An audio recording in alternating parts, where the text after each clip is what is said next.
नमस्कार, मैं हूं आलोक द्विवेदी और आप देख रहे हैं टीवी 27 न्यूज का खास शो वीकली डोज। आज हम बात करेंगे वक्फ संशोधन विधेयक को लेकर गरमाए सियासी माहौल और इसके इर्द गिर्द उपजे विवादों की। गंगा जमनी तहजीब के इस देश में हिंदू मुस्लिम के बीच क्यों बढ़ रहा है विवाद, क्या है इस विधेयक का असल मकसद और इसके पीछे की राजनीतिक चालें, इस रिपोर्ट में हम सभी पहलू पर बात करेंगे। वक्फ संशोधन विधेयक 2025 का मुद्दा अब देश की सबसे बड़ी अदालत सुप्रीम कोर्ट में पहुंच गया है।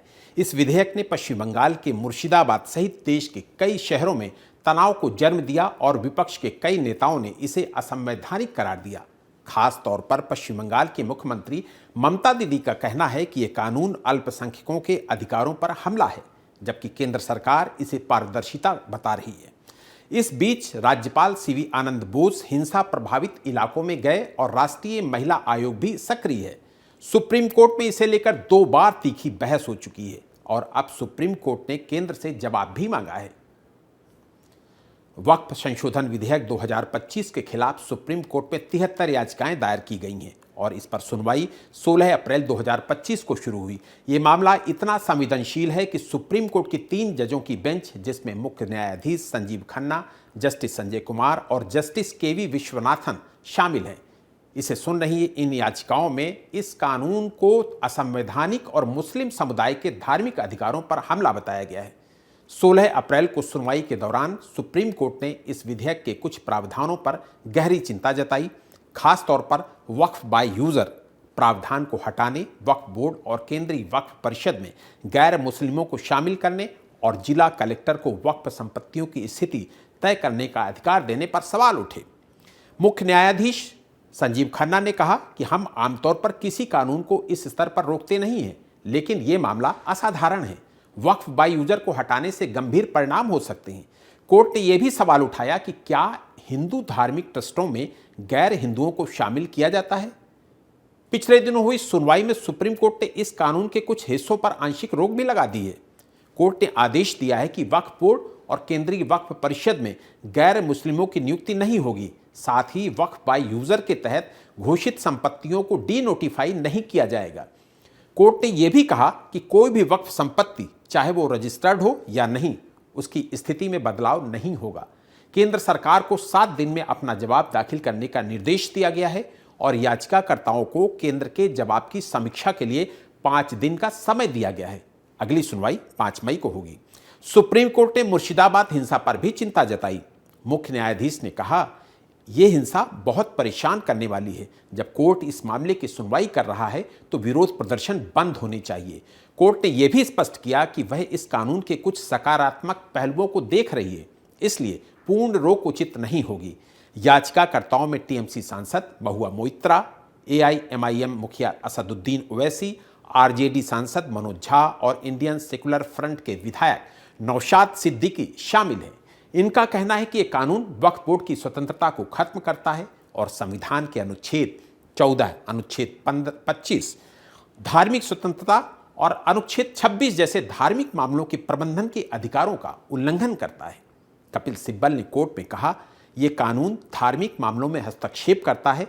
वक्फ बाय यूजर एक पुराना कानूनी सिद्धांत है जिसे खत्म करना गलत है। दूसरी तरफ केंद्र सरकार ने इस कानून का बचाव किया। सॉलिसिटर जनरल तुषार मेहता ने कोर्ट में कहा, लाखों लोगों ने वक्फ संपत्तियों के दुरुपयोग की शिकायत की थी। यह कानून उसका समाधान है। कई मामलों में पूरे के पूरे गांव को वक्फ संपत्ति घोषित कर दिया गया था, जो गलत है। तुषार मेहता ने यह भी कहा कि यह मामला सार्वजनिक हित से जुड़ा है और इसे जल्दबाजी में रोका नहीं जाना चाहिए। इस पर बीजेपी शासित 6 राज्य हरियाणा, महाराष्ट्र, मध्य प्रदेश, राजस्थान, छत्तीसगढ़ और असम ने भी सुप्रीम कोर्ट में याचिका दायर कर इस कानून का समर्थन किया। इन राज्यों का कहना है कि यह कानून वक्फ संपत्तियों के प्रबंधन में पारदर्शिता और जवाबदेही लाएगा।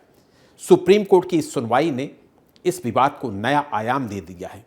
इस कानूनी जंग के बीच पश्चिम बंगाल की मुख्यमंत्री ममता बनर्जी का रुख भी चर्चा में है। पश्चिम बंगाल की मुख्यमंत्री ममता बनर्जी ने वक्फ विधेयक और मुर्शिदाबाद हिंसा को लेकर केंद्र सरकार पर तीखा हमला बोला है। उन्होंने इस कानून को असंवैधानिक और अल्पसंख्यक समुदाय के अधिकारों पर हमला करार दिया। 9 अप्रैल को कोलकाता में एक जैन समुदाय के कार्यक्रम में ममता ने साफ कहा कि मैं वक्फ संशोधन विधेयक को पश्चिम बंगाल में लागू नहीं होने दूंगी। मैं अल्पसंख्यक समुदायों और उनकी संपत्तियों की रक्षा करूंगी। जब तक दीदी है कोई आपको नुकसान नहीं पहुंचा सकता। उन्होंने ये भी कहा कि यह कानून केंद्र सरकार ने बनाया है और इसके लिए उनकी सरकार को दोषी नहीं ठहराया जाना चाहिए। 12 अप्रैल को ममता ने ट्वीट किया और उस ट्वीट में लिखा, हमने इस कानून का विरोध किया है, ये बंगाल में लागू नहीं होगा। मेरी अपील है कि सभी धर्मों के लोग शांत रहें, धर्म के नाम पर अशांति ना फैलाएं, हर जान कीमती है। ममता दीदी ने बीजेपी पर आरोप लगाते हुए कहा कि बंगाल को बदनाम करने के लिए फर्जी वीडियो फैलाए जा रहे हैं। उन्होंने कहा कि कर्नाटक, यूपी और राजस्थान के वीडियो को बंगाल का बताकर वायरल किया गया है, जो कि शर्मनाक है। 16 अप्रैल को कोलकाता में इमामों और धार्मिक नेताओं की सभा में ममता ने बीजेपी पर और तीखा हमला बोला। उन्होंने कहा, यह हिंसा पूर्व नियोजित थी। बीजेपी, बीएसएफ और कुछ केंद्रीय एजेंसियों ने बांग्लादेश से घुसपैठ को बढ़ावा देकर बंगाल में तनाव पैदा किया। ममता ने प्रधानमंत्री नरेंद्र मोदी से इसे रद्द करने और गृह मंत्री अमित शाह पर नकेल कसने की अपील की। उनका कहना था, अमित शाह अपने सियासी फायदे के लिए देश को नुकसान पहुंचा रहे हैं। ममता ने मुर्शिदाबाद हिंसा में मारे गए 3 लोगों के परिवारों को 10-10 लाख रुपए का मुआवजा देने की घोषणा की और प्रभावित दुकानों के पुनर्निर्माण का वादा किया। उन्होंने ये भी कहा कि वह सही समय पर मुर्शिदाबाद जाएंगी, लेकिन अभी प्रशासन को स्थिति सामान्य करने का मौका देना चाहती हैं। ममता दीदी ने राज्यपाल सीवी आनंद बोस से मुर्शिदाबाद और मालदा का दौरा टालने की अपील भी की। ममता ने कहा कि मैं गैर स्थानीय लोगों से अपील करती हूं कि वे अभी मुर्शिदाबाद का दौरा ना करें। स्थिति धीरे धीरे सामान्य हो रही है। उनका यह भी कहना था कि इस समय दौरा स्थिति को जटिल कर सकता है। ममता के इन बयानों ने सियासी तापमान को और बढ़ा दिया। ममता के बयान के बाद बीजेपी ने भी बयानबाजी तेज कर दी है। बीजेपी ने ममता पर कानून व्यवस्था को लेकर नाकामी का आरोप लगाया। पश्चिम बंगाल बीजेपी अध्यक्ष और केंद्रीय मंत्री सुकांत मजूमदार ने कहा, ममता बनर्जी के पास मुख्यमंत्री बने रहने का कोई अधिकार नहीं है। हिंदुओं के घरों पर हमले हुए और उनकी सरकार चुप है। मजूमदार ने इस हिंसा को राष्ट्रीय जांच एजेंसी से जांच कराने की मांग की। बीजेपी के आईटी सेल प्रमुख अमित मालवीय ने ममता दीदी को झूठा करार दिया। उन्होंने ट्वीट करते हुए कहा कि ममता ने सबसे पहले वक्फ संशोधन के खिलाफ असंतोष भड़काया। उन्होंने हिंसा को बढ़ावा दिया। मालवीय ने यह भी आरोप लगाया कि ममता ने इंटरनेट सेवाएं बंद करके सच्चाई को दबाने की कोशिश की। केंद्रीय संसदीय कार्य मंत्री किरेन रिजिजू ने ममता के बयान पर सवाल उठाए। उन्होंने कहा कि एक मुख्यमंत्री कैसे कह सकती है कि वह संसद द्वारा पारित कानून को लागू नहीं करेंगी। यह संवैधानिक ढांचे का अपमान है। ममता खुलेआम हिंसा भड़का रही। उत्तर प्रदेश के मुख्यमंत्री योगी आदित्यनाथ ने ममता दीदी पर तंज कसते हुए कहा कि ममता बनर्जी की तुष्टीकरण की नीति ने बंगाल को हिंसा की आग में झोंक दिया है। बीजेपी ने ममता के एक पुराने बयान को भी हथियार बनाया। इस वायरल वीडियो में ममता ने यह कहते हुए दिख रही हैं कि अगर वे आंदोलन का आह्वान करते हैं तो क्या आप खुद को नियंत्रित कर पाएंगे। बीजेपी ने इसे हिंसा को हरी झंडी देने वाला बयान करार दिया। साफ है कि बीजेपी और टीएमसी के बीच सियासी जंग अब चरम पर है। इस रिपोर्ट में आगे बढ़ेंगे, इससे पहले ममता बनर्जी का यह बयान भी सुनिए। करना नहीं, जुड़ना करो, जोड़ो जोड़ो, भाग मत करो, हिंदुस्तान को जोड़ो। हिंदुस्तान को एकता नहीं रहेगा तो देश टुकड़ा हो जाएगा। ये बात आपका क्या ध्यान में नहीं रहता?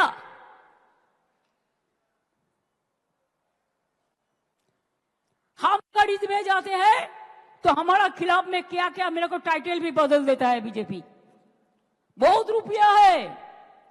पूरा हिंदुस्तान में जितना नेटवर्क है सब बंगाल मक्का खिलाफ में लिखता है। जितना भी आईटी सेक्टर है उसका, वो सब अमित शाह का कंपनी ज्यादा है। ये आप लोग को ध्यान होना चाहिए। उसका इसका साथ बराबर संपर्क है। पश्चिम बंगाल का मुर्शिदाबाद जिला, जहां करीब 60% से अधिक आबादी मुस्लिमों की है, ये शहर पिछले कुछ दिनों से हिंसा की चपेट में है। यह हिंसा 8 अप्रैल 2025 को शुरू हुई, जब वक्फ विधेयक के विरोध में प्रदर्शन हो रहे थे। उसके बाद आसपास के कस्बे सूती, धूलियाल, शमशेरगंज और जंगीपुर जैसे इलाकों में स्थिति बेकाबू हो गई। रिपोर्ट्स के मुताबिक इस हिंसा में कम से कम 3 लोगों की जान गई। एक पिता और उनके बेटे की चाकू मारकर हत्या कर दी गई, जबकि एक व्यक्ति की गोली लगने से मौत हुई। सैकड़ों लोग घायल हुए, जिनमें 15 पुलिसकर्मी भी शामिल हैं। प्रदर्शनकारियों ने पुलिस वाहनों में आग लगा दी, रेलवे पटरियों को अवरुद्ध किया गया और दुकानों को निशाना बनाया गया। दक्षिण 24 परगना के भांगर में भी हिंसा की खबरें आई। सबसे चिंताजनक बात यह है कि यह हिंसा जल्द ही सांप्रदायिक रंग ले चुकी थी। मुस्लिम बहुल मुर्शिदाबाद में हिंदू परिवारों को निशाना बनाए जाने की खबरें सामने आई। करीब 400 हिंदू परिवारों ने अपनी जान बचाने के लिए भागीरथी नदी पार करके मालदा में शरण ली। मालदा में राहत शिविर बनाए गए हैं। पीड़ितों का कहना है कि उनके घरों पर हमले हुए, उनकी संपत्ति को नुकसान पहुंचाया गया और उन्हें जान बचाकर भागना पड़ा। सरकारी सूत्रों ने इस हिंसा में बांग्लादेशी घुसपैठियों की भूमिका का दावा किया है। जांच में सामने आया है कि पिछले 3 महीनों से इस हिंसा की साजिश रची जा रही थी, जिसमें विदेशी फंडिंग का भी इस्तेमाल हुआ। हालांकि इन दावों की पुष्टि के लिए जांच अभी जारी है। हिंसा को काबू करने के लिए केंद्रीय सुरक्षा बलों की भारी तैनाती की गई है। बीएसएफ की 9 कंपनियां, सीआरपीएफ और रेलवे प्रोटेक्शन फोर्स प्रभावित इलाकों में फ्लैग मार्च कर रहे हैं। इंटरनेट सेवाओं को भी रोक दिया गया है ताकि अफवाहें न फैलें। लेकिन सवाल यह है कि आखिर ये हिंसा इतनी तेजी से क्यों भड़की और ममता सरकार इसे रोकने में क्यों नाकाम रही? ये सवाल तो बना ही रहेगा। अब बात करते हैं उस विधेयक की जिसने ये पूरा बवाल मचाया। वक्फ संशोधन विधेयक 2025 को 2 अप्रैल 2025 को लोकसभा में पेश किया गया। 12 घंटे की तीखी बहस के बाद इसे 288 वोटों के समर्थन और 232 वोटों के विरोध से पास किया गया। अगले दिन 3 अप्रैल को राज्यसभा ने भी इसे 128 वोटों के समर्थन और 95 वोटों के विरोध में मंजूरी दे दी। 5 अप्रैल को राष्ट्रपति द्रौपदी मुर्मू ने इस पर अपनी सहमति दे दी और 8 अप्रैल से कानून लागू हो गया। केंद्र सरकार का दावा है कि यह विधेयक वक्फ बोर्ड की संपत्तियों के प्रबंधन में पारदर्शिता और जवाबदेही लाएगा। लेकिन विपक्ष, खास तौर पर तृणमूल कांग्रेस, से अल्पसंख्यक समुदाय के धार्मिक अधिकारों पर हमला बता रही है। इस कानून में कई चीजें जोड़ी गई हैं और कई चीजें बदली गई हैं। पहला, यह विधेयक वक्फ संपत्तियों का डिजिटल रिकॉर्ड अनिवार्य करता है। हर संपत्ति का हिसाब किताब ऑनलाइन होगा ताकि उनके उपयोग की निगरानी हो सके। दूसरा, वक्फ बोर्ड को अब अपनी संपत्तियों के स्वामित्व के लिए वैध दस्तावेज दिखाने होंगे। यह प्रावधान उन मामलों को ध्यान में रखकर लाया गया जहां वक्फ बोर्ड ने गलत तरीके से जमीनों पर दावा किया था। तीसरा, इस विधेयक ने वक्फ बाय यूजर के पुराने प्रावधान को खत्म कर दिया। पहले वक्फ बोर्ड किसी जमीन पर लंबे समय तक धार्मिक गतिविधियां करके उसे अपनी संपत्ति घोषित कर सकता था। अब यह संभव नहीं होगा। और चौथा, यह विधेयक वक्फ बोर्ड में गैर मुस्लिम सदस्यों को शामिल करने की बात करता है, जिसे विपक्ष धार्मिक स्वतंत्रता में हस्तक्षेप बता रहा है। इन प्रावधानों ने देश भर में तीखी बहस छेड़ दी है। All India Muslim personal law board ने इसे असंवैधानिक करार दिया। टीएमसी सांसद महुआ मोइत्रा ने कहा, यह विधेयक वक्फ बोर्ड को कमजोर करने और उसका नियंत्रण केंद्र के हाथों में लेने की साजिश है। वहीं बीजेपी का कहना है कि यह विधेयक वक्फ संपत्तियों के दुरुपयोग को रोकेगा और इसका लाभ मुस्लिम समुदाय की महिलाओं, बच्चों और शिक्षा के लिए होगा। लेकिन ये विवाद सिर्फ संसद तक सीमित नहीं रहा। पश्चिम बंगाल के मुर्शिदाबाद में इस विधेयक के विरोध में हिंसा भड़क उठी, जिसने पूरे देश का ध्यान खींचा। पश्चिम बंगाल के राज्यपाल डॉक्टर सीवी आनंद बोस ने मुर्शिदाबाद हिंसा को लेकर गहरी चिंता जताई और सक्रिय कदम उठाए। राज्यपाल ने कहा, मैं जमीनी स्थिति का जायजा लेने जा रहा हूं। मुर्शिदाबाद में जो हुआ वो चौंकाने वाला है। किसी भी कीमत पर शांति स्थापित होनी चाहिए। वह मालदा में राहत शिविरों में विस्थापित परिवारों से मुलाकात करेंगे और मुर्शिदाबाद में हिंसा प्रभावित क्षेत्रों का दौरा भी किया उन्होंने। राज्यपाल ने यह भी कहा कि वह प्रशासन और पुलिस अधिकारियों से चर्चा कर रहे हैं ताकि भविष्य में ऐसी घटनाएं रोकी जा सकें। लेकिन इस दौरे से पहले ममता बनर्जी ने राज्यपाल से इसे स्थगित करने का अनुरोध किया था। ममता दीदी ने कहा कि मैं गैर स्थानीय लोगों से अपील करती हूं कि वे अभी मुर्शिदाबाद का दौरा ना करें। स्थिति धीरे धीरे सामान्य हो रही है। ममता का कहना था कि ये स्थानीय प्रशासन लोगों का विश्वास बहाल करने में जुटा है और इस समय दौरा स्थिति को और जटिल कर सकता है।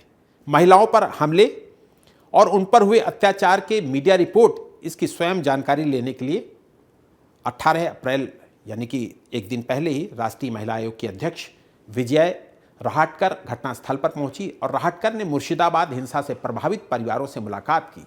उन्होंने कहा कि महिलाओं को बहुत कष्ट सहना पड़ा है। उनके घर जला दिए गए, उन्हें बलपूर्वक उनके घरों से निकाल दिया गया, उनके साथ यौन उत्पीड़न भी किया गया। उन्होंने आगे कहा कि महिलाओं के प्रति सभी को संवेदनशील होना चाहिए और ये संवेदनशीलता ही महिलाओं को न्याय दिला सकती है। इस तरह की स्थिति तब पैदा होती है जब संवेदनशीलता का अभाव होता है। विजया रहाटकर ने कहा कि हम उनकी सुरक्षा के लिए तब तक काम करेंगे जब तक उन्हें ये नहीं मिल जाता। हम इन सभी महिलाओं के लिए बहुत चिंतित हैं। वहीं बंगाल रवाना होने से पहले उन्होंने कहा था कि यहाँ भड़की सांप्रदायिक हिंसा के बाद यहाँ की महिलाएं बहुत डरी हुई हैं। एनसीडब्ल्यू ने इस पर संज्ञान लिया है और हमने एक जांच समिति गठित की है। मैं भी जांच समिति का हिस्सा हूं। राज्यपाल और एनसीडब्ल्यू की ये सक्रियता शांति बहाली की दिशा में एक अहम कदम माना जा रहा है। लेकिन क्या ये प्रयास बंगाल के तनाव को कम कर पाएगा? वहीं ममता सरकार ने 17 अप्रैल को कलकत्ता हाईकोर्ट में मुर्शिदाबाद हिंसा पर एक विस्तृत रिपोर्ट पेश की। इस रिपोर्ट में दावा किया गया है कि मुर्शिदाबाद में स्थिति अब नियंत्रण में है। सरकार ने बताया कि 150 लोगों को हिंसा के सिलसिले में गिरफ्तार किया गया है और केंद्रीय बलों की तैनाती से शांति की बहाली हो रही है। जस्टिस सोमेन सेन और राजा बसु चौधरी की बेंच ने हिंसा प्रभावित इलाकों में केंद्रीय बलों की तैनाती जारी रखने पर अपना फैसला सुरक्षित रखा। कोर्ट ने बीजेपी, टीएमसी और अन्य दलों के नेताओं को भड़काऊ बयानबाजी से बचने का निर्देश दिया। कोर्ट ने यह भी कहा कि प्रशासन को पीड़ितों को तत्काल राहत प्रदान करनी चाहिए। इस सुनवाई ने ममता सरकार पर दबाव बढ़ा दिया है। कई पीड़ितों ने पुलिस की निष्क्रियता की शिकायत की है। उनका कहना है कि अगर पुलिस समय रहते कार्रवाई करती तो ये हिंसा इतने बड़े पैमाने पर नहीं फैलती। इस पूरे मामले को लेकर कांग्रेस के नेता भी बयानबाजी कर रहे हैं और बंगाल कांग्रेस के अध्यक्ष शुभंकर सरकार ने हिंसा की निंदा की है। उनका कहना था कि बंगाल में ऐसा नहीं होना चाहिए था, ये हमारी गंगा जमनी तहजीब के खिलाफ है। कांग्रेस सांसद इमरान मसूद ने वक्फ विधेयक पर हमला बोला और कहा अगर कांग्रेस सत्ता में आई तो इस विधेयक का 1 घंटे में इलाज कर दिया जाएगा। सीपीआईएम नेता हन्नान मोल्लाह ने ममता सरकार पर कानून व्यवस्था को लेकर हमला बोला। उनका कहना था कि ममता शासन में लॉ एंड ऑर्डर नाम की कोई चीज नहीं बची है। वहीं जेडीयू सांसद ललन सिंह ने वक्फ विधेयक का समर्थन किया। उनका कहना था कि नीतीश कुमार की सरकार में मुस्लिम समुदाय के लिए कई कल्याणकारी कार्य किए गए हैं। विपक्ष सेकुलरिज्म का ढोंग कर रहा है। साफ है कि यह मुद्दा अब राष्ट्रीय स्तर पर चर्चा का विषय बन चुका है। लेकिन इनका सामाजिक और सियासी प्रभाव क्या होगा? बंगाल का भविष्य, मुर्शिदाबाद हिंसा और वक्फ विधेयक ने पश्चिम बंगाल के सामाजिक और सियासी माहौल को गहराई से प्रभावित किया है। सबसे बड़ा प्रभाव है सांप्रदायिक तनाव का। हिंदू और मुस्लिम समुदायों के बीच बढ़ती खाई ने बंगाल की सामाजिक एकता पर सवाल खड़े कर दिए हैं। सैकड़ों हिंदू परिवारों का मुर्शिदाबाद से पलायन और मालदा में राहत शिविरों में उनकी स्थिति ने इस तनाव को और गहरा दिया है। सियासी तौर पर यह मुद्दा 2026 के विधानसभा चुनाव में बड़ा रोल अदा कर सकता है। बीजेपी इसे ममता सरकार की नाकामी के तौर पर पेश कर रही है। बीजेपी का कहना है कि ममता की तुष्टीकरण की नीति ने बंगाल को हिंसा की आग में झोंक दिया है। दूसरी तरफ टीएमसी से केंद्र की साजिश बता रही है। कानूनी मोर्चे पर भी हलचल मची है। सुप्रीम कोर्ट की सुनवाई और कलकत्ता हाईकोर्ट की टिप्पणियों ने इस मामले को और जटिल बना दिया है। यह देखना दिलचस्प होगा कि कोर्ट इस मामले में क्या रुख अपनाता है। लेकिन इन सब के बीच एक सवाल बार बार उठ रहा है, आखिर इस हिंसा का मूल कारण क्या है? बंगाल के लिए आगे की राह वक्फ बोर्ड संशोधन विधेयक, सुप्रीम कोर्ट की सुनवाई और मुर्शिदाबाद हिंसा ने बंगाल को एक कठिन मोड़ पर लाकर खड़ा कर दिया है। लेकिन इस संकट से बाहर निकलने का रास्ता भी है।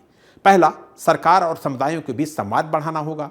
वक्फ विधेयक को लेकर गलत फहमियों को दूर करने के लिए सामुदायिक नेताओं को आगे आना होगा। दूसरा, हिंसा में शामिल लोगों के खिलाफ कठोर और निष्पक्ष कार्रवाई जरूरी है। इसके अलावा हिंदू और मुस्लिम समुदायों के बीच विश्वास बहाल करना होगा। और सबसे महत्वपूर्ण, ममता सरकार को कानून व्यवस्था को मजबूत करना होगा। ये समय है कि सभी पक्ष अपनी सियासी रोटियां सेकना बंद करें और बंगाल की शांति के लिए मिलकर काम करें। फिलहाल वीकली रोज में इतना ही। देश और दुनिया की तमाम छोटी बड़ी खबरों के लिए देखते रहिए TV27 न्यूज़। नमस्कार।